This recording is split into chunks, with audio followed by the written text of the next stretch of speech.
Señor, nosotros lo cantamos y no nos percatamos de la trascendencia de lo que acabamos de cantar. Poder decir yo soy hijo de Dios no es cualquier verdad, no es cualquier afirmación, es algo extraordinario.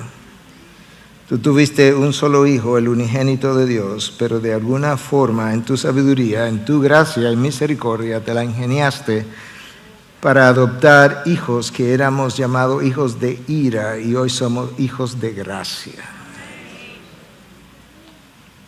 Padre, de esa misma manera poder decir que libre soy tampoco es algo pequeño, es algo también que escapa a nuestro entendimiento porque no sabíamos cuán esclavizados estábamos. Lo leemos en la palabra que hemos sido esclavos del pecado y hoy somos libres, pero nosotros no nos percatamos, Señor, del valor de la libertad.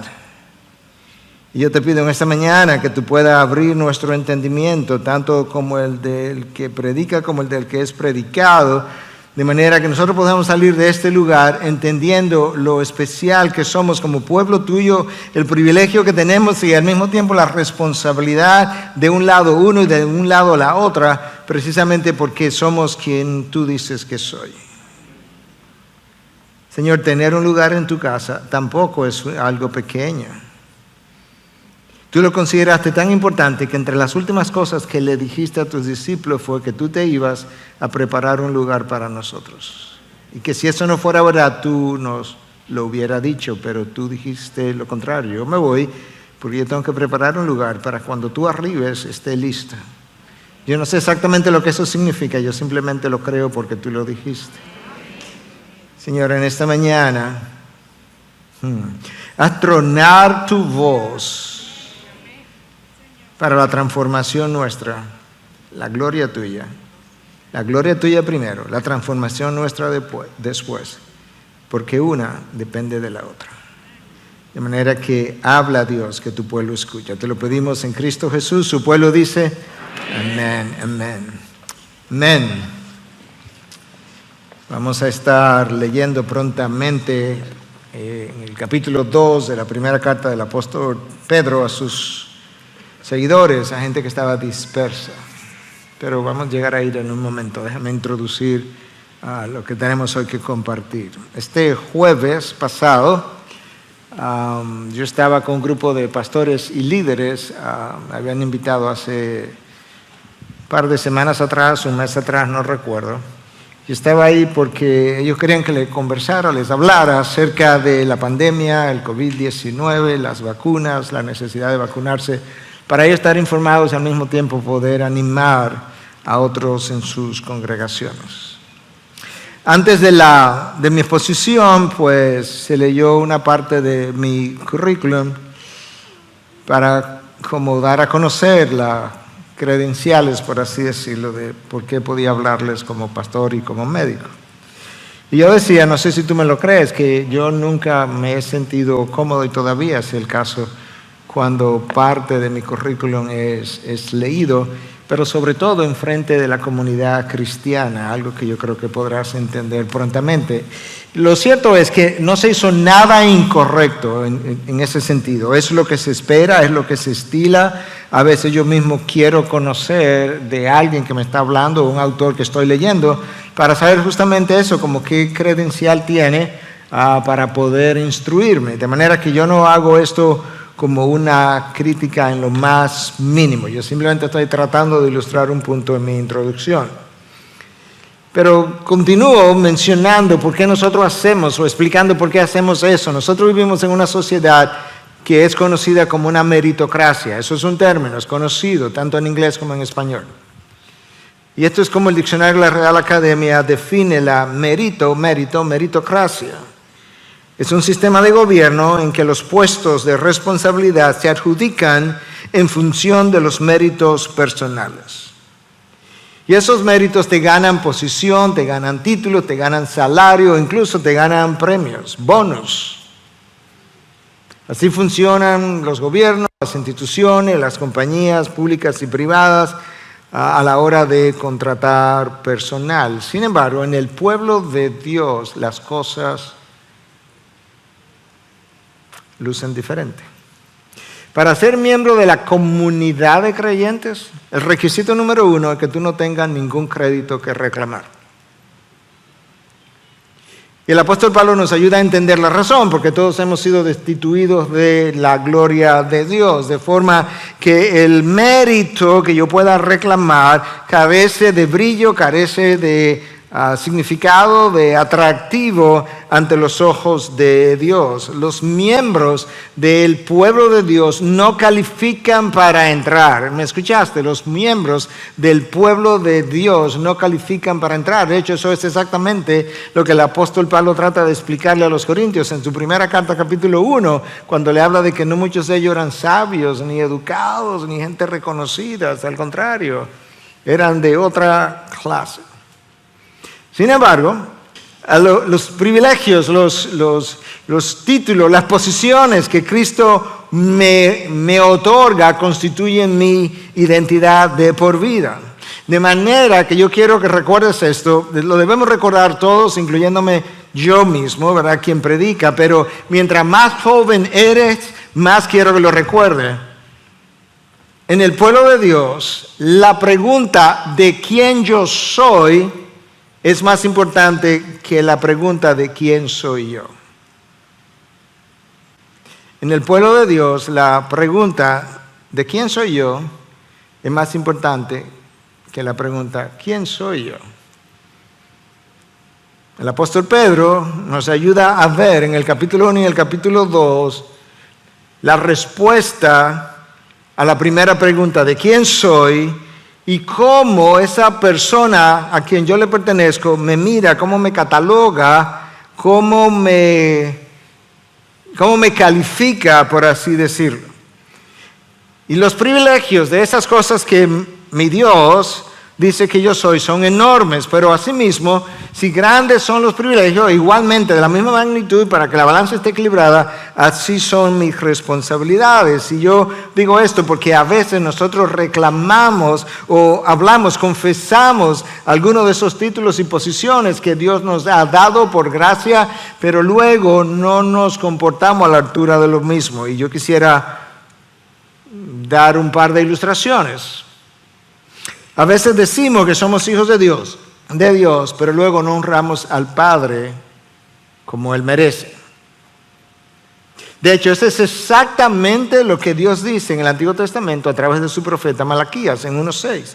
Pues si yo soy padre, ¿dónde está mi honor? Si, pueblo de Israel, si me llamas padre, yo lo que quiero saber es dónde está mi honor de padre. Y si me llamas Señor, como ustedes hacen, ¿dónde está mi temor? No hay una correspondencia entre una cosa y otra.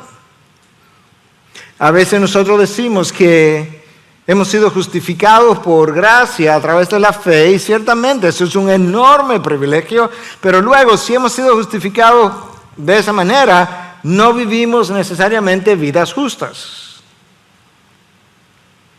Y otras veces decimos que somos príncipes porque al final somos hijos del rey, pero luego desafiamos al rey y desobedecemos su palabra. Yo menciono todo eso porque en el texto de hoy hay muchas cosas que Pedro tiene que decirnos. Hay muchas cosas que ya dijo en el capítulo 1.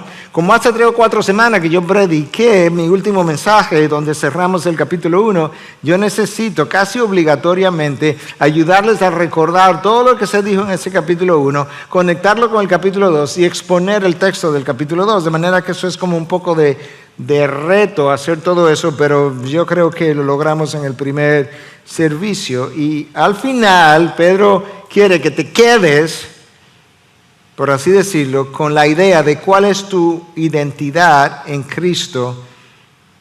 Y yo quiero que entiendas que tu identidad en Cristo es un estilo de vida. En otras palabras, no es simplemente una confesión doctrinal.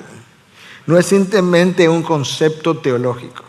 No es tampoco algo para ser disfrutado cuando tú entres de aquel lado de la gloria. No, de este lado, tan pronto tú naces de nuevo. Y eso que es tu identidad en Cristo debe ser tu sentido de seguridad en la vida. Hermano, nosotros no somos lo que otros dicen que somos. Nosotros no somos nuestros logros, para bien o para mal, para fracaso o para triunfo. Yo no soy lo que yo siento ser, yo no soy lo que aparento, yo no soy lo que la sociedad de hoy dice que yo soy. Yo soy quien Dios dice que soy. Y yo quiero leerte entonces Primera de Pedro, capítulo 2, versículo del 1 al 10. Y cuando lleguemos al 9, tú presta atención y pone aún más atención. Por tanto, desechando toda malicia y todo engaño, e hipocresías y envidias y toda difamación, deseen como niños recién nacidos la leche pura de la palabra, para que por ella crezcan para salvación, si es que han probado la bondad del Señor. Y viniendo a Él como a una piedra viva, desechada por los hombres, pero escogida y preciosa delante de Dios, también ustedes, como piedras vivas, sean edificados como casa espiritual para un sacerdocio santo, para ofrecer sacrificios espirituales aceptables a Dios por medio de Jesucristo. Pues esto se encuentra en la Escritura. Yo pongo en Sión una piedra escogida, una preciosa piedra angular, y el que caiga o el que crea en él, no será avergonzado. Este precioso valor es, pues, para ustedes los que creen. Pero para los que no creen, la piedra que desecharon los constructores, esa en piedra angular se ha convertido piedra de tropiezo y roca de escándalo. Pues ellos tropiezan porque son desobedientes a la palabra y para ello estaban también destinados. Pero ustedes son linaje escogido, real sacerdocio, nación santa, pueblo adquirido para posesión de Dios, a fin de que anuncien las virtudes de aquel que los llamó de las tinieblas a su luz admirable. Ustedes en otro tiempo no eran pueblo, pero ahora son el pueblo de Dios. No habían recibido misericordia, pero ahora han recibido misericordia. Wow. Pedro nos recuerda en este texto, como venía haciendo desde el capítulo 1, quiénes somos. Déjame resumirte brevemente todo lo que Pedro ha dicho acerca de nosotros en el capítulo 1 para que pueda entender el por tanto del capítulo 2. Pero nos ha dicho que somos elegidos. Desde antes que los tiempos comenzaran somos elegidos. Eso está en 1:1. Somos santificados por la obra del Espíritu en 1:2a, la primera parte del versículo 2. Somos aceptos ante Dios porque hemos sido rociados o lavados por la sangre de Cristo, 1:2b. Dios nos hizo nacer de nuevo, 1:3a. Somos personas con una esperanza viva por su resurrección, 1:3b. Somos herederos de una herencia incorruptible, inmaculada, que no se marchitará, reservada en los cielos, 1:4. Somos protegidos por el poder de Dios. Esto es increíble, hermanos. En medio de la pandemia, en medio del temor y en medio del pánico que tanta gente ha experimentado, Dios dice, a ti se te olvidó que tú estás protegido por mi poder. Somos sus siervos porque fuimos redimidos de nuestra vana manera de vivir, 1:18. Somos. Ahora, dado todo lo que Dios ha hecho, el apóstol Pedro quiere que yo recuerde que todos los privilegios siempre vienen con responsabilidades. Yo siempre le recuerdo a mi sobrino, a quien amo, pero tengo que recordarle cosas, y siempre le digo, privilegios siempre llevan responsabilidades. Y entonces lo que Pedro hace es que me da varios imperativos para que yo recuerde que dado todo eso, Dios tiene responsabilidades para mí, y aquí están. Preparen su entendimiento para la acción, 1:13a. Sean sobrios en espíritu, 1:13b. Todos estos son imperativos. Pongan su esperanza completamente en la gracia que se les traerá en la revelación de Jesucristo, 1:13c. No se conformen a los deseos que antes tenían en su ignorancia. 1:14. Sean ustedes santos en toda su manera de vivir. 1:15. Sean santos porque yo soy santo. 1:16. Y el último de los imperativos está en 1:22. Ámense unos a otros entrañablemente, de corazón puro. E inmediatamente después me dice, ¿por qué? Pedro me dice, ámense entrañablemente, e inmediatamente después me dice, ¿por qué él me está diciendo esto? Versículo 23, pues han nacido de nuevo. En la mente de Pedro es inconcebible que personas que han nacido de nuevo no se amen entrañablemente. De hecho, a la luz del Nuevo Testamento completo, es inconcebible, y a la luz de Primera de Juan es imposible que yo nazca de nuevo y que yo no ame a mi hermano a quien veo, a que yo ame a Dios a quien no veo, si no puedo llamar a mi hermano a quien yo sí veo. De manera que eso nos da una idea de cómo Pedro viene pensando en todo el capítulo 1, y hablamos la última vez de que cuando Pedro habla de que nos amemos entrañablemente de corazón puro, se está refiriendo a un amor que es sacrificial, un amor que es bondadoso, un amor que es perdonador, que es amable, un amor similar a como Pablo describe el amor en 1 Corintios 13, cuando habla de que el amor es paciente y es bondadoso, no es jactancioso, que no tiene envidia, que no es arrogante, no es egoísta, no se irrita fácilmente, no toma en cuenta el mal recibido, todo lo sufre, todo lo espera, todo lo soporta. Eso dice Pablo, de eso hablamos en el mensaje hace 4 semanas atrás. Dado todo eso, el apóstol Pedro ahora comienza el capítulo diciendo, por tanto, dado el hecho de que yo nací de nuevo, dado el hecho de que ya se supone que nos amemos unos a otros entrañablemente, Pedro comienza ahora, por tanto, desechando, esto es como la expresión, manifestación, despliegue de ese amor puro que Él nos llama a tener, desechando toda malicia y todo engaño e hipocresías y envidias y toda difamación, deseen como niños recién nacidos la leche pura de la palabra, para que por ella crezcan para salvación, si es que han probado la bondad del Señor.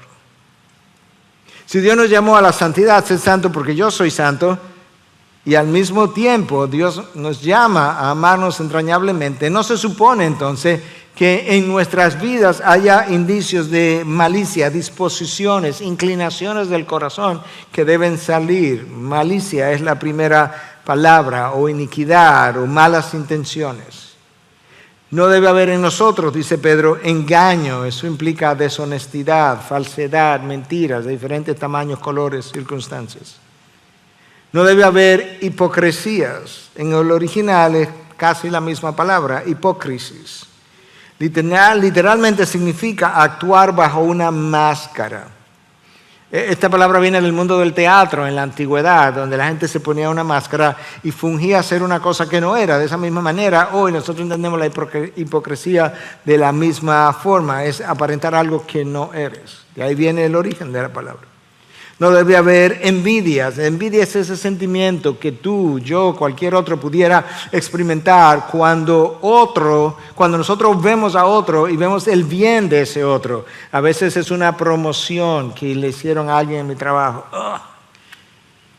Yo estaba contento con mi salario hasta que en el día de ayer supe que a mi compañero de al lado le aumentaron el salario. Pero tú estabas bien hasta ayer, ¿y qué fue? Entonces vemos el bien del otro y en vez de celebrarlo, experimentamos un sentimiento de amargura. Pero dice, eso es envidia, eso no debe estar en medio de nosotros. No debe haber difamación, el hablar mal de otro con la intención de dañar su reputación o su carácter o hacerle daño. Nada de eso es compatible con el amor cristiano, genuino, sincero, profundo entre los hermanos. Y eso es como Pedro conecta entonces la última parte del capítulo 1 con la primera parte del capítulo 2. Pedro, y entonces, ¿cómo yo hago todo eso? ¿Cómo yo desmonto todo eso que llegó conmigo a mi vida cristiana? Bueno, él lo dice en el versículo 2, deseando la palabra pura, la como niños recién nacidos, la leche pura de la palabra, para que por ella crezcan. La palabra no solamente me trae a la salvación, la palabra es la que me sustenta o la que sustenta mi crecimiento. Cristo lo dijo de una manera muy clara la noche antes de su crucifixión. El Señor, santifícalo en tu verdad, tu palabra es verdad. Juan 17:17. La palabra es el instrumento de santificación por excelencia. No palabra, no santificación. Eso es como es. Y yo quiero recordar en este momento, hacer un paréntesis bien breve y recordar que no es la palabra memorizada que me santifica, es la palabra aplicada, No es la palabra memorizada, recordada, es la palabra aplicada. Por eso es que Santiago nos recuerda en 1:22 que a la hora de yo ir a la palabra, yo no puedo ser simplemente un oidor, yo necesito ser un hacedor, porque el ser oidor de la palabra, sin llevarla a cabo, sin ser un hacedor, simplemente me enorgullece. Y aquí está Pedro ayudándonos a entender cómo es que se da este crecimiento en la vida cristiana, para yo deshacerme de estas inclinaciones del corazón que no deben estar allí. A partir del versículo 4, entonces, Pedro comienza a ayudarme a ver lo que Cristo es, porque lo que yo soy depende de lo que Cristo es, literalmente hablando, porque yo estoy en Cristo. De manera que es importante que yo conozca la persona de Cristo, porque todo lo que yo soy, todo lo que yo puedo hacer, depende de lo que Cristo es y de lo que Cristo hace, de lo que Cristo ha hecho. Y escucha ahora entonces cómo Pedro habla en el versículo 4 y 5. Y viniendo a él, a Cristo, como una piedra viva, desechada por los hombres, pero escogida y preciosa delante de Dios, una piedra viva, desechada, pero escogida al mismo tiempo, desechada por los hombres, escogida por Dios. También ustedes como piedras vivas, tú ves, versículo 4, Cristo es una piedra viva, ustedes son piedras vivas. Sean edificados como casa espiritual para un sacerdocio santo, para ofrecer sacrificios espirituales aceptables a Dios por medio de Jesucristo. Nosotros somos porque Cristo es, no olvide eso. Pedro identifica lo que Cristo es para luego identificar lo que nosotros somos. Entonces, en el mismo versículo 4 se nos dice que Cristo fue una piedra desechada por los hombres, y de esa misma manera Cristo dice, si los odian, no se extrañen porque a mí me odiaron primero. ¿Ves la correlación? Si el mundo los odia, recuerda que a mí me odiaron primero. Juan 15:18, Mateo 10:22, Mateo 24:9.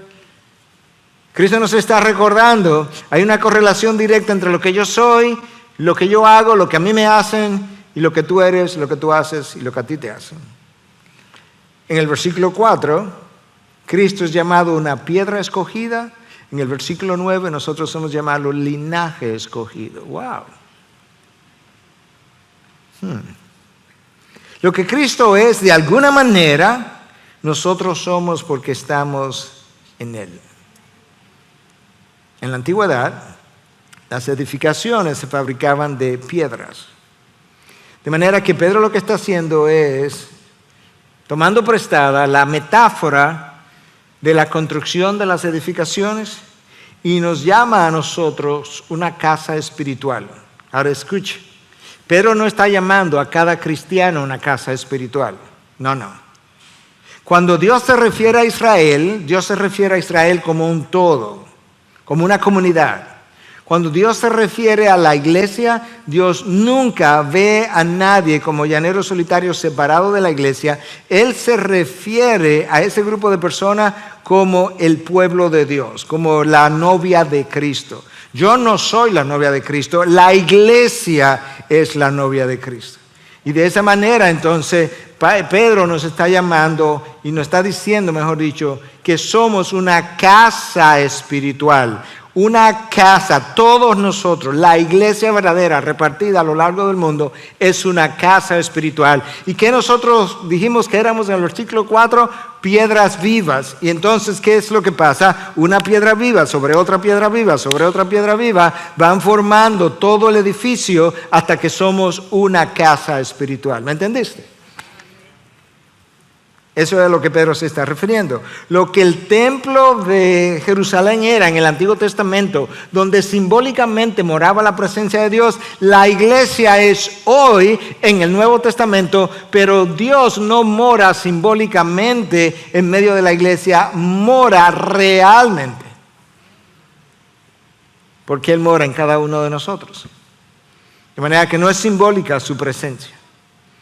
Y cuando Cristo vino, Cristo dijo que Él era el templo, destruir este templo y lo edificaré, reedificaré en 3 días. Y ahora, porque Cristo es un templo, nosotros somos una casa espiritual. ¿Tú ves la correlación?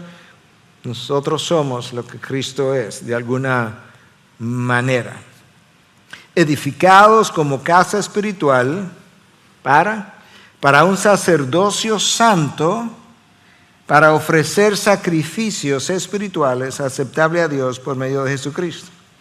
De manera que Dios está construyendo esta casa espiritual con un propósito. Y ese propósito es que ejerzamos sacerdocio santo. Vamos a regresar a esa idea, porque en el versículo 9 se dice que nosotros somos real sacerdocio y que podamos ofrecer sacrificios aceptables a Dios.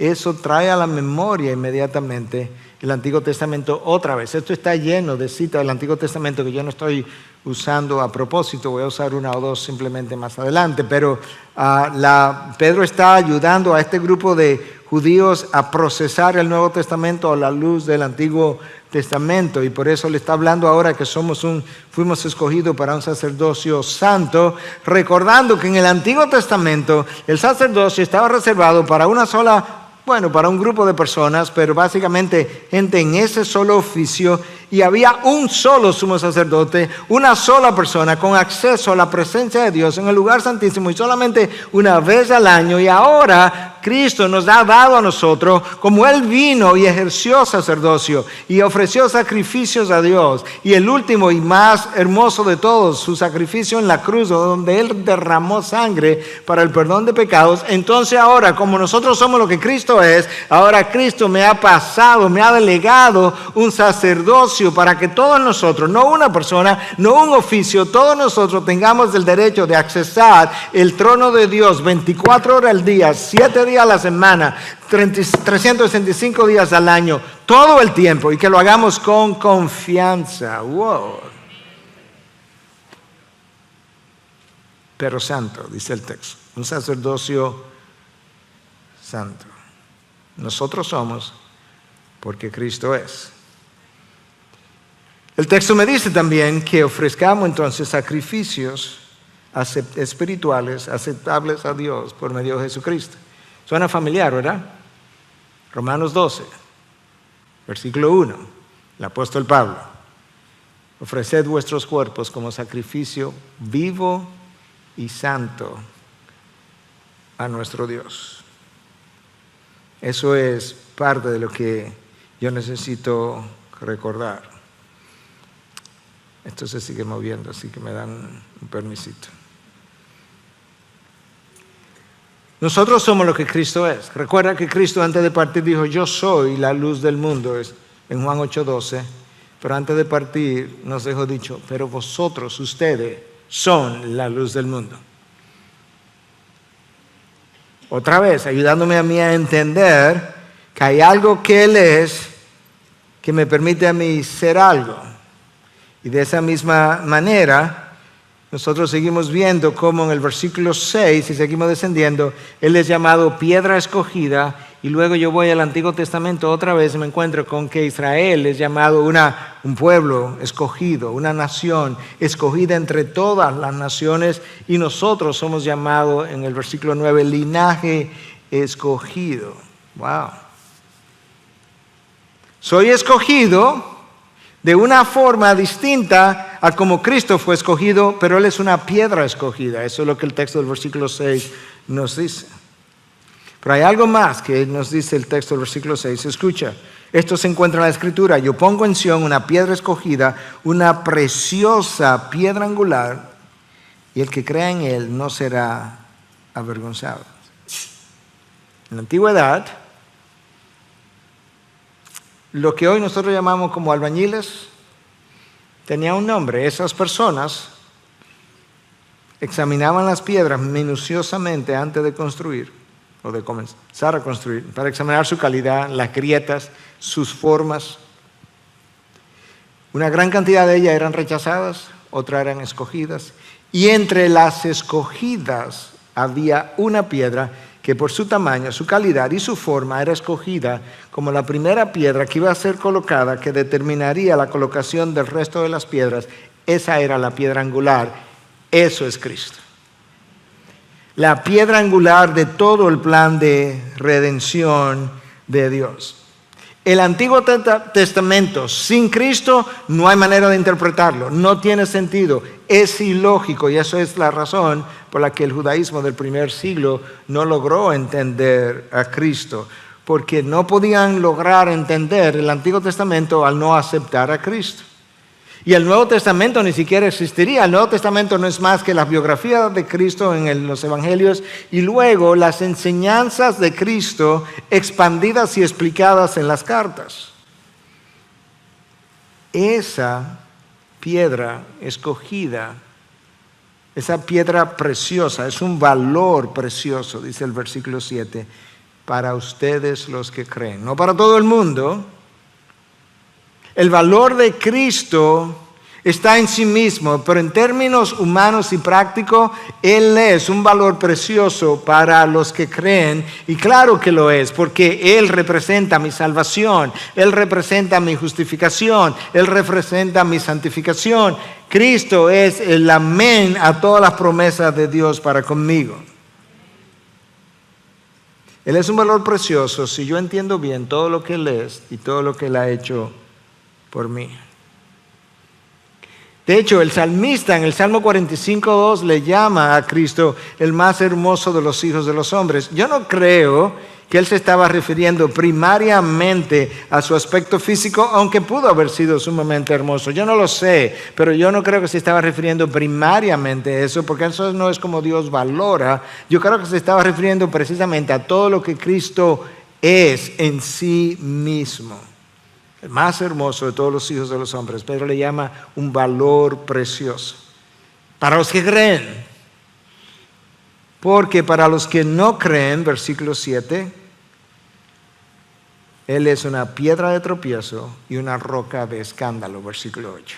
Wow.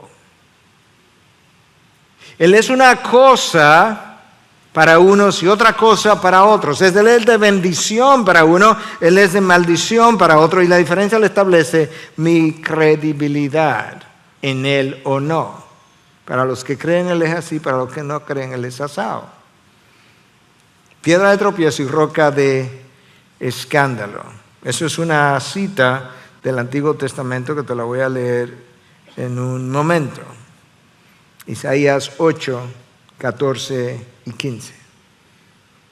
Es una cita casi literal, en cierta manera. Entonces Él vendrá a ser santuario. Nota cómo el Antiguo Testamento estaba ya previendo que Cristo sería templo, como Él mismo se llamó, destruir este templo y reedificaré en 3 días, refiriéndose a su resurrección. Entonces Él vendrá a ser santuario, pero piedra de tropiezo, es Isaías, 700 años antes de Cristo, y roca de escándalo para ambas casas de Israel, para el reino del norte y el reino del sur.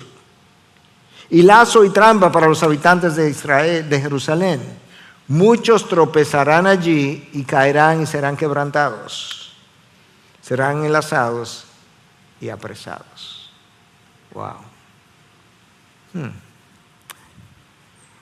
Algunos de ustedes conocen, la mayoría probablemente no, el nombre de Michael Hart. Él es un autor, cantautor norteamericano, muy conocido en los 90s, mientras vivíamos en Estados Unidos. Mi autor o cantautor preferido por mucho tiempo, con una profundidad extraordinaria en sus canciones. Él compuso una canción que se llama Scandalon, o El Escándalo, refiriéndose a Cristo. Yo no tengo el tiempo para leerte toda la canción, pero escucha esta porción. Él será la verdad que los ofenderá a todos y a cada uno. Una piedra que hace tropezar a los hombres y una roca que los hace caer. Y muchos serán quebrados para que puedan ser sanados. Y muchos serán aplastados y perderán su propia alma. Para algunos, Él es una barrera. Y para otros, Él es el camino. Así ha sido siempre. Así fue hace 2000 años, así sigue siendo hoy. Los judíos se escandalizaron cuando Cristo dijo que Él era Hijo de Dios. Los judíos se escandalizaron cuando Él dijo que Él era el Mesías que había de venir. Los judíos se escandalizaron cuando Él dijo que resucitaría al tercer día. Sus hermanos se escandalizaron con sus enseñanzas hasta el punto que dijeron que Él había perdido la cabeza. ¿Te imaginas que tú creces con un grupo de hermanos y que lo mejor que ellos pueden pensar de ti cuando te ven actuar perfectamente, se perdió la cabeza? Dicho en buen dominicano, él está loco.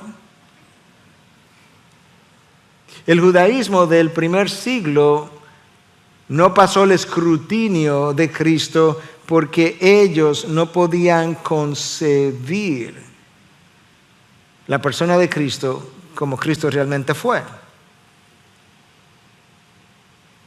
En la canción a la que hacía referencia, en un momento dado, habla de ese Cristo y dice algo así como: ¿quién pudiera pensar que el que había sido foretold, el que había sido previsto que vendría, sería tan manso y humilde?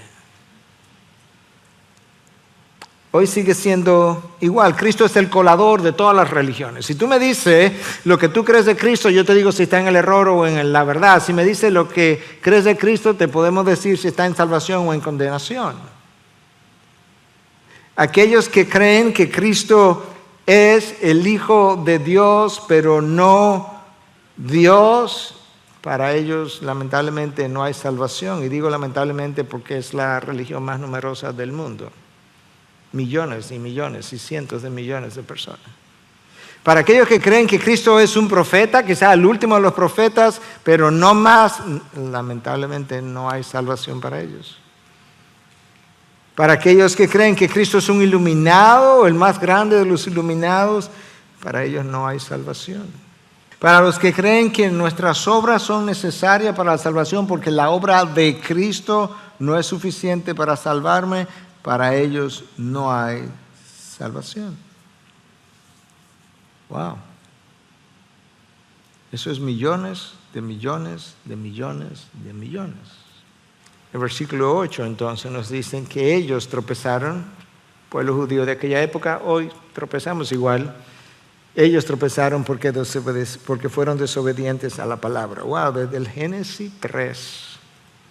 Esa es la realidad. Adán y Eva recibieron una palabra, Adán y Eva dejaron de creer la palabra, tropezaron y se cayeron porque fueron desobedientes a la palabra. Cuando nosotros desobedecemos la palabra, nosotros estamos tropezando en la misma piedra con una diferencia, y gracias a Dios por la diferencia, es que cuando yo tropiezo y me voy a caer, Cristo está ahí, me extiende el brazo por gracia y Él me levanta y me estabiliza y me permite comenzar a caminar de nuevo otra vez.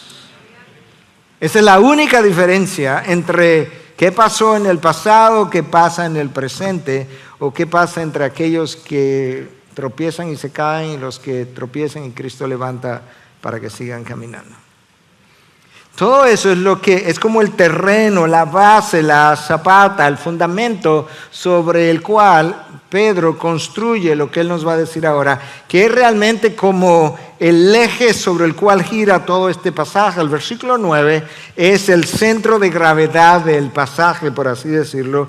Y mira cómo Pedro lo introduce con un pero. Todo esto, piedra de tropiezo, roca de escándalo, para aquellos que no creen, aquellos que tropiezan, aquellos que se pierden. Pero, versículo 9, ustedes son otra cosa. ¿Qué es lo que somos, Pedro? Linaje escogido, real sacerdocio, nación santa, pueblo adquirido para posesión de Dios, a fin de que anuncien las virtudes de aquel que los llamó de las tinieblas a su luz admirable. Como dice en inglés, it doesn't get any better than that. No hay nada mejor ya te lo dijeron todo.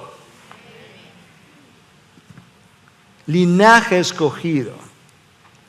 Nosotros hemos leído tanto acerca de que somos elegidos, que Dios hizo eso de antes de la fundación del mundo, que la elección no tiene nada que ver conmigo, que no tenemos mérito, que es incondicional.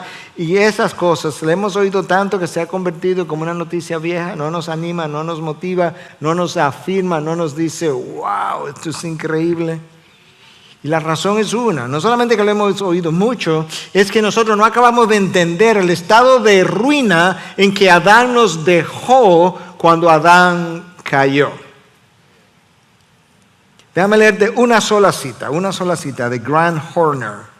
Él escribió un capítulo de muchos en un libro que se llama What Happened in the Garden. Un libro dedicado a describir qué fue lo que pasó en el jardín. Escucha atentamente. La caída afectó tan profundamente a Adán y Eva y a sus descendientes que nosotros no solamente perdimos la habilidad de conocer a Dios, escucha, no solamente perdimos la habilidad de conocer a Dios, sino que perdimos nuestra habilidad de conocer que nosotros perdimos nuestra habilidad. ¿Entendiste el estado de ruina en que quedamos? Nosotros perdimos la habilidad de conocer a Dios y quedamos tan mal que no solamente que perdimos esa habilidad, perdimos la habilidad de saber que perdimos la habilidad de conocer a Dios. Escucha el resto de la cita. Nuestra ceguera espiritual, que cambiamos por la perfecta visión que teníamos en el Edén, nos dejó tan ciegos que nosotros creemos que vemos. Wow. Como decía alguien refiriéndose al cerebro, el cerebro es una máquina con la cual tú crees que piensas. El cerebro caído. Dios eligió y sacó al pueblo de Israel de Egipto como una parábola vivida, porque Egipto representa la esclavitud de mi pecado. Y de esa misma manera, entonces, a mí me han sacado de un Egipto espiritual, pero que representa una esclavitud. Ahí yo estaba. Y sin ningún mérito alguno, Dios me eligió y ahora me llama linaje escogido, escogido para salvación, escogido para ser libre, escogido para ser libre del pecado, libre de temores, libre de inseguridades, escogido para amar, escogido para ser amado, escogido para disfrutar de las bendiciones de Dios. ¿Te imaginas? No podemos imaginar lo que implica ser libre. La razón por la que no nos imaginamos lo que eso implica es porque todavía estamos luchando con amarras, con dificultades, y como que no acabamos de entender. Hermanos, tú no te imaginas la diferencia que existe entre un hijo de Dios liberto del pecado, que está viviendo su llamado de este lado de la gloria, y lo que es ser alguien que no conoce a Dios, que está completamente en la esclavitud del pecado, totalmente dominado por sus pasiones y sus emociones. La diferencia es abismal. Fuimos escogidos en medio de esa esclavitud. Tú eres mío, mío eres. Wow. Pero Pedro dice, bueno, ahí no termina todo, tú eres un real sacerdocio. En el Antiguo Testamento el sacerdote era el único, pero ahora nosotros tenemos todo un pueblo de Dios como sacerdote, con acceso, con confianza al trono de la gracia, todo el tiempo. Con su muerte, Cristo nos otorgó la habilidad de poder acercarnos a su trono todos los días y de servirle al prójimo y de servirle al mundo en el ejercicio de nuestro sacerdocio. Pero dice, todavía hay más. Somos una nación santa. Si pensamos en el Antiguo Testamento y pensamos en Israel, Dios, antes de darle los 10 mandamientos, los 10 mandamientos son como la constitución que iban a formar la nación. Todavía no eran como una nación. Dios le dice a Moisés, yo voy a formar una nación, pero no una nación cualquiera. Yo voy a formar una nación sacerdotal. Mira como Éxodo 19:6, los mandamientos son dados en Éxodo 20, ahora en 19:6, Dios dice, vosotros seréis, tiempo futuro, para mí, un reino de sacerdotes y una nación santa. Ahí está la palabra, nación santa. Ustedes me van a representar ante el mundo. Yo quiero una nación que pueda mostrar ante el mundo la diferencia que implica vivir bajo la mano de Dios, que el mundo entonces pueda ser atraído por ese ejemplo. Israel fracasó en su intento de ser el pueblo de Dios, y hoy en día, si hay una nación santa que debe representar a Dios ante el mundo, es su iglesia, es su pueblo. Nosotros somos ciudadanos de otro reino. Nosotros estamos camino a otra patria, dice el autor de Hebreos. Mi ciudadanía está en los cielos. De manera que de este lado de la gloria, en este mundo de tiniebla, de oscuridad, yo debo representar a ese Dios en carácter y debo representar a ese Dios en su mensaje.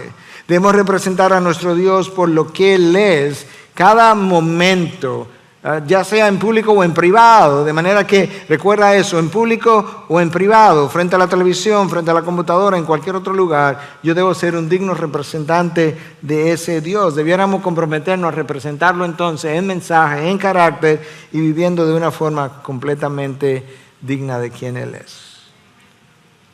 En un momento Pedro nos va a decir por qué, aunque ya lo he estado insinuando. Real, el linaje escogido, real sacerdocio, nación santa, somos pueblo adquirido para posesión de Dios. ¡Wow! Fuimos comprados por precio en el mercado de esclavos. Fuimos hechos posesión del Creador y Redentor de la humanidad. Pablo le dice a los Corintios en la primera carta, en capítulo 6, versículos 19 y 20, vosotros no sois vuestros. Fuisteis comprados por precio, de manera que tú tienes un privilegio especial. Y como iglesia fuimos esposados a Cristo. Dios tuvo un solo hijo y cuando le quiso buscar una novia, una esposa seleccionada entre el mundo entero, fue, por así decirlo, de manera especial y le dice, mira hijo, esta es tu esposa, y le entregó la iglesia. Wow. Pablo literalmente usa este término, esposados a Cristo, declarados libres. Ahora Pedro, después que nos dice todos nuestros privilegios extraordinarios, inconcebibles, dice, pero ahora déjame decirte tu responsabilidad. Final del versículo 9. A fin de que, todo eso eres todo eso, pero con un propósito, a fin de que anuncien las virtudes de aquel que los llamó de las tinieblas a su luz admirable. ¡Wow! Yo estaba en tinieblas y de repente me encuentro, por así decirlo, que, estoy en la luz, como que me prendieron el switch, por así decirlo, ¡plac! Estoy en la luz ahora. Pablo describe a los Efesios y dice, no, mira, el problema tuyo es peor que eso. Tú no solamente estabas en tiniebla, es que tú eras tiniebla. En 5:8 escucha, porque antes ustedes eran tinieblas, pero ahora son luz en el Señor. Yo estaba no solamente rodeado de tinieblas, las tinieblas eran tan abundantes y tan alrededor de mí que me inundaron mi interior. Pero ahora en Cristo tú has sido hecho luz y has sido dejado en medio de las tinieblas, de manera que mientras Cristo, que es la luz, vino de aquel lado a este lado, ya yo estaba en este lado, estaba en las tinieblas, Cristo vino a las tinieblas no le comprendieron, las tinieblas le rechazaron y los hombres le rechazaron porque sus obras eran malas. Juan 1 dice todo eso. De esa misma manera ahora Cristo me ha hecho luz y me dice, vosotros sois la luz del mundo, pero ustedes siguen en el mundo, aunque ya no son del mundo, y yo quiero que ustedes sean mi luz en ese mundo oscuro. Antes eran tinieblas, ya no. Wow. Ahora Pedro, antes de cerrar, quiere que a mí no se me olvide lo extraordinario que son esos privilegios. El hecho de ser linaje escogido, real sacerdocio, nación santa, pueblo adquirido para posesión de Dios, para proclamar esas virtudes. En otras palabras, o proclamar las excelencias, o proclamar las perfecciones de Dios. No solamente es un privilegio el que Dios te haya poseído de la manera que describimos, sigue siendo un privilegio, pero también una responsabilidad que tú tienes que ir y tratar de proclamar y de reflejar lo que Dios es. Ahora entiendo por qué es que allá arriba me dicen que yo debo ser santo porque Dios es santo. Claro, porque yo no puedo reflejar las virtudes de Dios, no puedo reflejar las perfecciones de Dios, las excelencias de Dios, si no estoy tratando de vivir de una manera santa. Por eso es que Pedro nos da esa advertencia y esa enseñanza. Pero cerrando ahora, Pedro me recuerda en el versículo 10 y dice: ustedes en otro tiempo no eran pueblo, pero ahora son el pueblo de Dios. No habían recibido misericordia, pero ahora han recibido misericordia. Es como que Pedro está diciendo: pero mira, ya te dije todo esto, pero no olvides esto, que tú no eras pueblo, tú estabas ahí perdido, tú eras como un hijo ilegítimo, como un bastardo, y Dios te encontró en esa condición y por ningún mérito en ti, por pura gracia, decidió adoptarte y darte todos estos títulos y posiciones, y esto es lo que tú eres, de manera que de aquí en adelante tú no eres lo que tú sientes ser, tú no eres lo que otros dicen que eres, tú eres lo que Dios dice que eres. Y Pablo dice, si hubiese estado leyendo esta carta en el día de hoy, dice: exactamente, eso es. Somos embajadores de Cristo, enviados de Cristo, mensajeros de Cristo, como si Dios rogara por medio de nosotros, reconciliados con Dios. Este mundo está en rebelión contra Dios, y este mundo en rebelión contra Dios ha recibido embajadores. Y la misión de un embajador es reconciliar. De hecho, esto tiene una historia detrás que es más o menos de esta forma. Roma tenía dos tipos de provincias en su imperio: provincias senatoriales y provincias imperiales. Las provincias senatoriales estaban en paz, pero las provincias imperiales tendían a revoltearse. Como Estados Unidos, que tiene unos estados que son más tranquilos y otros que son medio revoltosos, por así decirlo. Y a esos estados, esas provincias imperiales, Roma enviaba embajadores. Y la función del embajador era reconciliar las provincias imperiales con el imperio. Este mundo está en rebelión. Y nosotros somos los embajadores, porque a nosotros se nos ha dado la palabra de la reconciliación. Y nosotros somos embajadores especiales con todos estos privilegios que yo he mencionado, pero con una misión también muy especial: es de rogar a los hombres, como si fuera Dios que lo estuviera haciendo, reconciliados con Dios.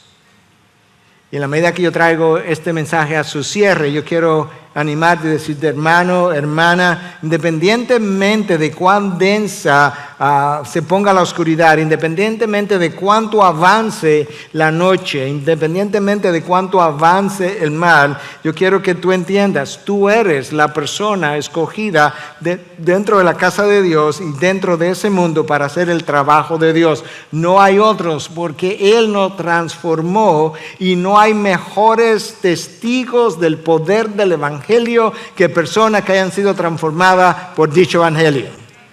De manera que, como diría en inglés, you are it. Tú eres la persona elegida para el trabajo. Pastor, pero que yo no me ofrecí como voluntario ni para salvación te ofreciste, de manera que una cosa llevó a la otra. Y esto es como luz, de manera que tú puedas sentirte seguro en lo que estás haciendo, en tu trabajo de embajador. Tu campo de batalla es el mundo. La cruz es tu bandera. Escucha, esto es para la iglesia, porque eso es como Dios nos ve. Acuérdate que cuando Acán pecó, Dios no dijo Acán pecó, dijo Israel ha pecado. Dios siempre ha visto a sus hijos dentro de una comunidad. Y en este caso, la iglesia como tal tiene que recordar que nosotros como iglesia estamos en un campo de batalla, y ese es el mundo, que la cruz es nuestra bandera, la palabra es nuestra arma. La iglesia es la sede donde nosotros renovamos nuestras órdenes para seguir marchando. La oración es el lugar de descanso en medio de la batalla. El Espíritu Santo es el agente revelador y empoderador en medio de la lucha. El cielo es nuestro destino y Cristo es nuestra recompensa. Wow, ¿te imaginas los privilegios que nosotros hemos recibido? No, que yo estoy esperando coronas, que yo voy a recibir recompensa en los cielos. Tú me estás relajando, olvídate de todo eso. Cristo es tu recompensa. Lo otro vendrá de manera muy secundaria. Cristo es tu corona cuando tú cruzas el umbral de la eternidad. Esa es la promesa. Ve y proclama el Evangelio, que tú eres un linaje escogido, un real sacerdocio, una nación santa, un pueblo escogido para posesión de Dios, para anunciar sus virtudes, sus excelencias, un mundo que se pierde. Y Él te llamó de las tinieblas a su luz, de manera que tú eres el testigo ideal, porque tú no eras luz, no eras pueblo, hoy lo eres, y por tanto le puedes decir a otro, tú tampoco eres pueblo, tú tampoco eres luz, pero si me miras a mí, tienes una idea de lo que tú puedes llegar a ser en Cristo. Esa es tu misión, ese es tu reto, ese es el mío, pero ese es tu enorme privilegio, representar al Dios creador y redentor de una forma que a Él lo agrade, que a Él lo honre, pero que a ti y a mí nos va a llenar de gozo. Padre, gracias. Gracias por tu palabra que nos recuerda quién yo soy en Cristo. Gracias por tu palabra que me recuerda que porque yo soy lo que tú dices que soy, yo también hago lo que tú dices que debo hacer. Bendito sea tu santo nombre, bendita sea tu palabra, bendito sea tu Espíritu, Dios, que mora en nosotros. Oh Señor, ayúdanos a ir a ese mundo como pueblo de Dios a proclamar dichas virtudes. Acuérdame que todos nosotros formamos una sola comunidad y que es con esa comunidad que tu Hijo se ha casado. Ayúdanos a ser parte de ella y a contribuir a maquillar, por así decirlo, a embellecer tu casa, tu iglesia, la novia de tu Hijo. En tu nombre te lo pedimos. Y su pueblo dice, amén. Bendiciones. Gracias por acceder a este recurso. Espero que haya sido de gran bendición para tu vida. Te sugiero que te suscribas a este canal de forma que tú puedas recibir notificación la próxima vez que hayamos subido un nuevo recurso que pueda servirte de instrucción y bendición.